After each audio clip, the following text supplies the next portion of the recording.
కొలికిపూడి గతంలో మీరు కూడా చాలాసార్లు ఆయనతో పాటు డిబేట్‌లో పార్టిసిపేట్ చేశారు. ఆయన ఆ తర్వాత ఎమ్మెల్యే అయ్యారు. ఒక ప్రజాబద్ధంగా ఎన్నుకున్నటువంటి ఒక ఎమ్మెల్యే స్థాయిలో ఉన్నటువంటి వ్యక్తి, ఈరోజు బయటకొచ్చి బరస్ట్ అవ్వడానికి గల కారణం ఏంటి? నంబర్ 2 ఎంపీకి, ఎమ్మెల్యేకి మధ్య ఈ విధంగా విభేదాలొస్తున్నటువంటి నేపథ్యంలో, ఒక పక్క ఎమ్మెల్యేల అవినీతి గొడవలు, మరో పక్క బహిర్గతంగా ఈ వాటాల మీద గొడవలు. ఏం చెప్తారు?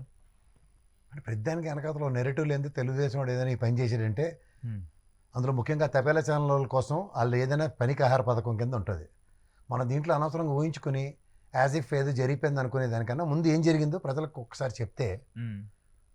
ఒక మెడికల్ హాస్పిటల్కి సంబంధించిన విషయం, హ్మ్. అలాగే ఆరోగ్యశ్రీ బిల్లు ఇవ్వకపోవడం హ్మ్. అండ్ ఎంటైర్ మెడికల్ ఫర్టర్నిటీ స్ట్రైక్ చేస్తుంది కనబడుతుంది పక్కన. హ్మ్. తర్వాత రైతులకి గిట్టుబాటు ధర లేక అవును.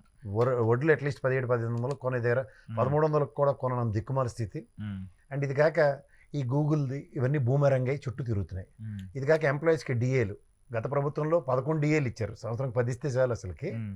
ఓవరాల్ 5 years టెన్యూర్లో సంవత్సరంకి 2 చొప్పున 11 ఇచ్చారు. ఎందుకంటే 14 నుంచి 19 దాకా 2 డిఏలు కుర్రెట్టు వెళ్తే అది ఒకటి డిఏ క్లియర్ చేశాడు జగన్మోహన్ రెడ్డి. హ్మ్. వచ్చిన వారం 10 రోజుల్లోనే ఐఆర్ ఇచ్చాడు. ఇవన్నీ వాళ్ళకి నచ్చక వాళ్ళ బాధ ఏంటంటే ప్రభుత్వాలు మార్చేస్తారు కదా, మార్చిన దానికి వాళ్ళు గడ్డలు తిడుతున్నారు. అయితే చచ్చిపోయిన తర్వాత లేదా రిటైర్మెంట్ తర్వాత డిఏలు ఇస్తామని చెప్తే ఆ పిట్టకథలకి సమ్మోహన అస్త్రాలు ప్రదర్శిస్తూ ఏం చేయాలో తెలియని దిక్కుమాల స్థితిలో ఉన్నప్పుడు ఫస్ట్ తెలుగుదేశం పార్టీ ఎక్స్పెరిమెంటల్ మాడ్యూల్లో నారాయణని ప్రయోగించింది. దమ్మిడికి పనికిరాని నారాయణని. ఎలా నాదెండ్ల మనోహర్తో గిల్లి గజ్జాలు, పిఠాపురం వర్మ గారిని కెలికిరా అని 4-3 టాస్క్లు ఇచ్చి పంపించారు. అవన్నీ ఎవడో కూలికెట్టలే. కూలికెట్టపోయి చిరకల్లు ఏడు చేశారంటే ఇప్పుడు ఈ కొలికిపూడిని రంగప్రవేశం చేశారు. ఎందుకంటే ఈ లెక్కరు మొత్తం రాష్ట్ర వ్యాప్తంగా నిన్న దొల్లగొట్టి దూపం వేసాడు కదా జగన్మోహన్ రెడ్డి ప్రెస్ మీట్ పెట్టి, టక్కన సాయంత్రంకి పనికాహార పథకం రెడీ చేశారు. చేసి ఎలాంటి కార్యక్రమం ఉంటుంది, ఆన్ అగ్రిగేట్ నియోజకవర్గానికి ₹1 పర్ డే ట్రాన్సాక్షన్. ఈ వాటల్లో తేడా మామట్లేదు. ఎందుకంటే నేను జగన్మోహన్ రెడ్డి ప్రెస్ మీట్లో కేటగిరీగా మనం తంబలపల్లి, ఇబ్రహీంపట్నం దగ్గర మొత్తం చుట్టుపక్కల ఇంక్లూడింగ్ అయ్యన్ పాత్రుడు చుట్టపాలతో సైతం మొత్తం అన్ని ఎస్టాబ్లిష్ చేస్తాడు ఆయన. రాష్ట్ర వ్యాప్తంగా ఎంఎస్ఎంఈ యూనిట్లు ఎలా పనిచేస్తున్నాయి, ముసుగులేసినా సరే కుటీర పరిశ్రమలు అంటే బెల్ట్ షాపులు ఎలా పనిచేస్తున్నాయి క్లియర్గా చెప్పేశారు. సో ఈ పర్యవసనంలో తెలిసి చేసినా తెలియక చేయకపోయినా కేశినేని నాని గారు ఎవరికైనా జ్ఞాపకున్నారా? గల్లా జయదేవ్ గారు, వీళ్ళిద్దరూ ఒక ఆడ్ అండ్ ఎరోనియస్ సర్కమ్స్టాన్సెస్లో తెలుగుదేశానికి 151 సీట్లతో పోరాటం చేసిన టైంలో గెలిచిన వాళ్ళు వాళ్ళిద్దరు టాల్ లీడర్స్ వాళ్ళిద్దరు కదా. రాజకీయ క్షేత్రంలో కనుమరుగయ్యారు లేదా? గల్లా జయదేవ్ గారు అసలు యాక్చువల్గా వాళ్ళ ఫ్యామిలీయే చంద్రబాబు గారికి రాజకీయ అరంగేట్రం. అంత స్థాయి ఉన్న ఆయనకి ఇవాళ గల్లా ఫ్యామిలీ ఇవాళ అసెంబ్లీలో కానీ మండల్లో కానీ ఎక్కడ లేదు. రెండోది నాని గారు సభకు నమస్కారం ఇక్కడే మండిపోయి మంటెక్కిపోయి నాతో కాకని వైఎస్ఆర్సీపీకి పోయాడు.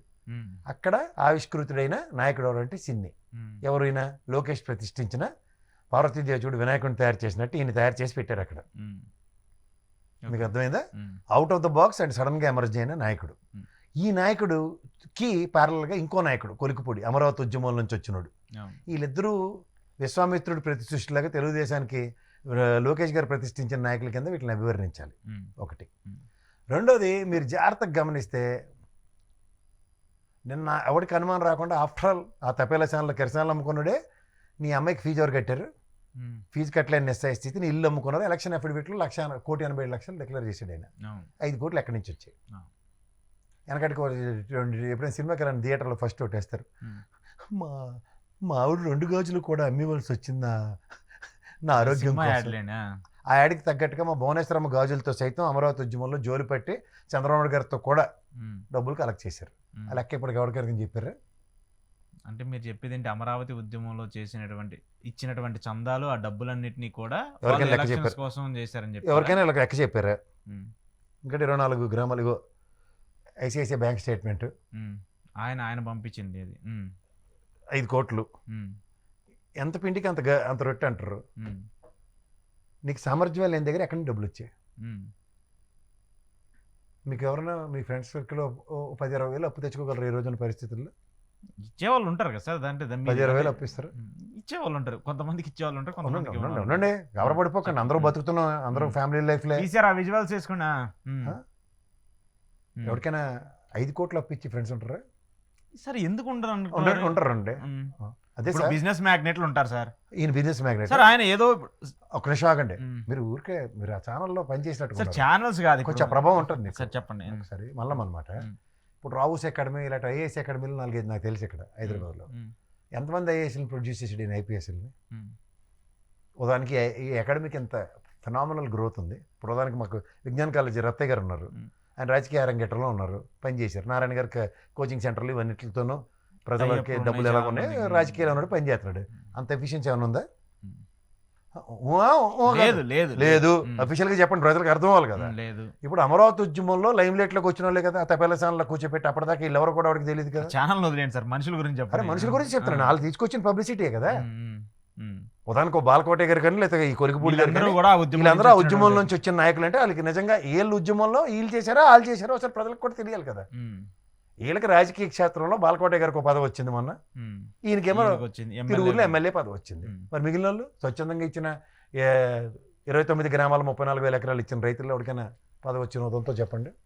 వాళ్ళకి ఎవరికి రాలేదు. So this are all nothing but ఒక ఉద్యమ నేపథ్యంలో 10 అడుగులు ముందుకేసిన వాళ్ళకి ఒక పునరావాస కార్యక్రమం పార్టీ పరంగా కల్పించింది. ఇది ఒప్పుకోవాలి కదా.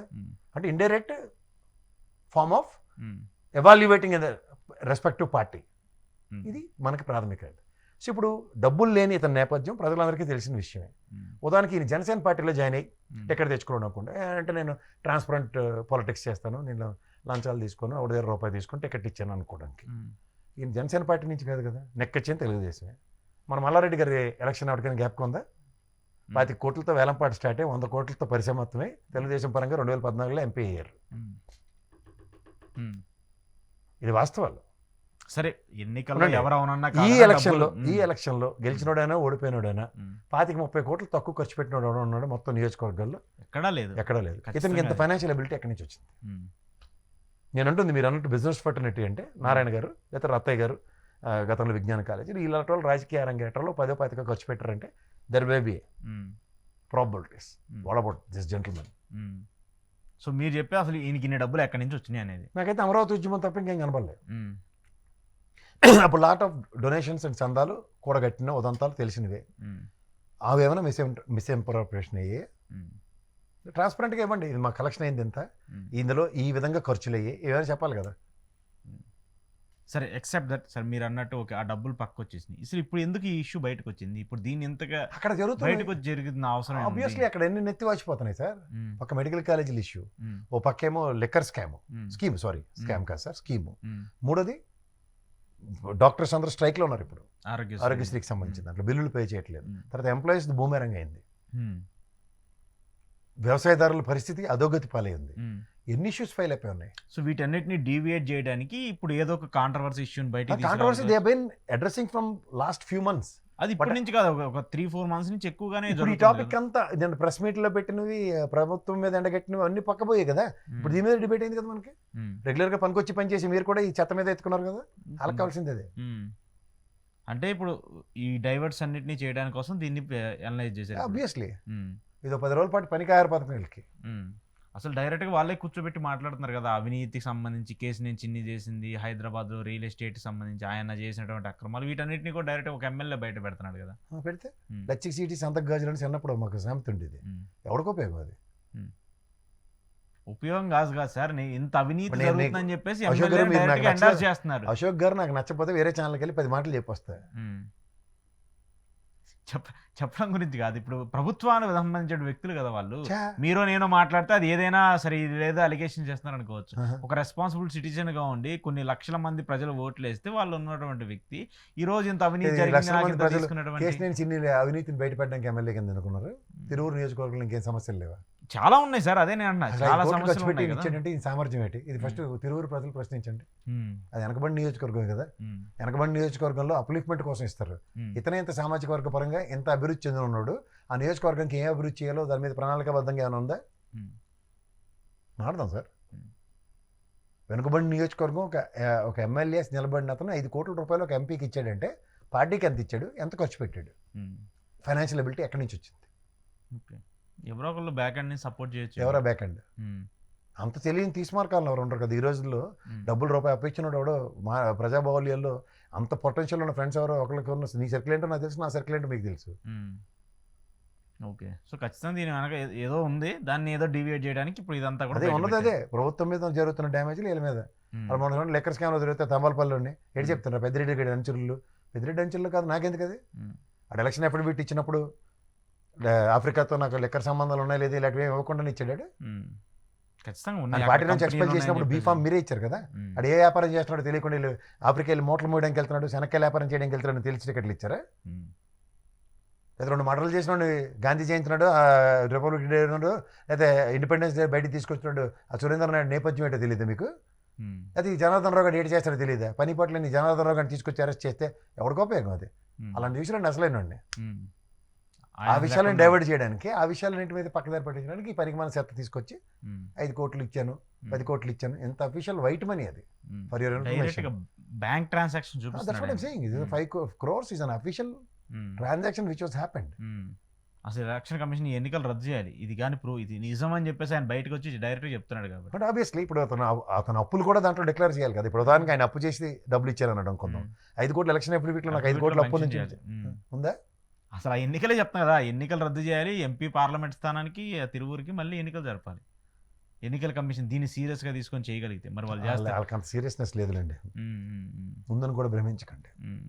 సరే ఇప్పుడు దీన్ని ఎందుకు మళ్ళీ దీన్ని వైసీపీకి చుట్టే ప్రయత్నం చేస్తున్నారు? దీని వెనక ఈయన కోవర్ట్ అని చెప్పేసి కేసినేని చిన్ని గారు మాట్లాడటము అంటే నేను ఎందుకు అడుగుతుందంటే, జగన్మోహన్ రెడ్డి మీద 5 ఏళ్ల పాటు ధాటిగా మాట్లాడినటువంటి వ్యక్తులు, ఆయన్ని ప్రతిసారి విమర్శించినటువంటి వ్యక్తులు కొలిగిపూడి శ్రీనివాస్ ఒకళ్ళు. సో అలాంటి ఆయన ఈరోజు ఎమ్మెల్యే అయిన తర్వాత మళ్ళీ ఈయన జగన్మోహన్ రెడ్డి కోవర్ట్ అని చెప్పేసి రిప్రజెంట్ చేయడం వెనక కారణం ఏంటి? సరే సార్, ఇది పాపం మా జడ్జి శ్రావణ్కి కూడా ఇదే అపవాదం వేస్తున్నారు, ఈయనకు కూడా అదే అపవాదం వేస్తున్నారు. బాలకోటకి అది దగ్గరలో ఉందని అర్థం. అంటే మీరు చెప్పే బాలకోట గారు మళ్ళీ అలా అంతే కదా. రాజకీయ పునరావాస కార్యక్రమం కల్పించిన తర్వాత వాళ్ళకి నచ్చితే నెత్తిమే పెట్టుకుంటారు పదవులు ఇచ్చి, నచ్చపోతే ఏదో ఒక పార్టీకి అంటగట్టేసి ఉన్నది ఉన్నట్టు మాట్లాడే శ్రవణ్ అన్నా కూడా నచ్చదు. ఈయనేమో నిజాన్ని బయట పెడితే కోర్టు అంటే ఏం చెప్పాలా? కోర్టు అయితేనే అమరావతి ఉద్యమం కోర్టుతో చేయించారు మీరు? అంతే కదా, అంత రెస్పాన్సిబిలిటీ బాగా తెలిసిన వ్యక్తి మా దేవినేనమ్మ గారికి బాలకోటయ్య, ఆయనతో కూడా కోర్టు ఆపరేషన్ అని చేయించారా? చెప్తాం మనం మాడతాం. వాళ్ళ మట్టుకాలు పాపం ఉద్యమం చేసామని వాళ్ళే చెప్తున్నారు. మీరు నేను కూడా చూసాం, రోజు అమరావతి గురించి ఛానల్లో కూర్చొని తలపాక కట్టుకుని మరీ మాట్లాడేవాడు ఈయన. మీరు కోర్టు ఎలా అయిపోతాడు అంటే సడన్ గా ఈ రోజు ఎందుకు అయ్యాడని? అదే ఎందుకు అయ్యాడు? స్క్రిప్ట్ ఎవరిది? మీకు ఒకటి గమనించారా ఈ తపేల ఛానల్లో? మీరు ఛానల్ అంటే బాధపడతారు కానీ కరెక్ట్గా కోటమిరెడ్డి రాజీనామా చేయగానే లటక్కని తీసుకొచ్చి కూర్చోబెట్టి ఇంటర్వ్యూ, ఆనంద రామరెడ్డి గారు రాజీనామా చేయగానే లటక్కని తీసుకొచ్చి ఇంటర్వ్యూ, ఇక్కడ కూడా విషయం క్లియర్ అయిపోగానే టక్కని ఇంటర్వ్యూ. దీన్ని ఏమంటారు? వాళ్ళే ఎక్స్పోజ్ చేస్తున్నారు దీన్ని అని. అంతే కదా. వాళ్ళ బకెట్లో ఉన్న జగడులు జంతికలు బయట వేస్తున్నారు. ఓకే, దీనికి సంబంధించి పెద్ద జరిగేది ఏముండదు, అడవాడు తప్ప. ఇంత మునుపు 3 సార్లు అడవాడైంది. పోయిందోడు జనసేన నియోజకవర్గ ఇన్ఛార్జ్ ఎత్తి అవతల ఇసిరేశారు తిరువురు నుంచి. తిరువురులో గొడవ టీడీపీలో జరిగితే జనసేన ఇన్ఛార్జిని తీసేశారు. చూడు అదేదో జోక్ ఉంది కదా, హీరో వెళ్ళను కొట్టుకుంటే కమెడియన్ చంపేసినట్టు ఆయన లేపిస్తారు అక్కడ. ఓకే, పెద్ద